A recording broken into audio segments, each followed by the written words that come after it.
用华语、台语、客语真侪语言出版的小黑皮生台湾有声册绘本，用活泼的方式带大家认识到台湾文化，嘛对阅读的过程当中来学到本土语言。拜五下晡，团队来到新竹要参国中老师分享安怎用这本有声册教囡仔讲台语。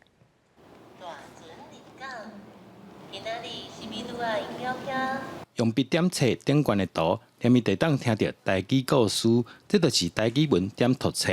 校老师讲，若是会当利用活泼的方式来吸引学生，互因对台语产生兴趣，是真重要的代志。你一节课敢若45分尔，45分你要教有限嘛？啊，你若有兴趣，伊大汉伊家己会去找物件来学。我感觉，互伊有这个兴趣是上要紧的代志。本土语吼，其实是对咱的囡仔吼，对于咱本土的认同、甲国家的认同、跟学习的认同有真大的帮助。所以本土语对学生来讲是上重要的精神。长期推动台湾知识教育的台湾吧，过去以台湾各地特色出资，其中还有台语文的有声册。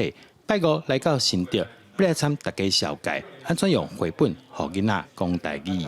家长足侪拄到的问题，就是讲，感觉家己的台语嘛无啥练转，啊，惊家己的讲了无够标准，啊，唔敢教囡仔讲。亲像咱伫咧暗时要困之前，拢想要听一个故事，啊，囡仔会当抓着这个笔，啊，都哪看册，都哪像讲去甲台湾每一个所在去佚佗。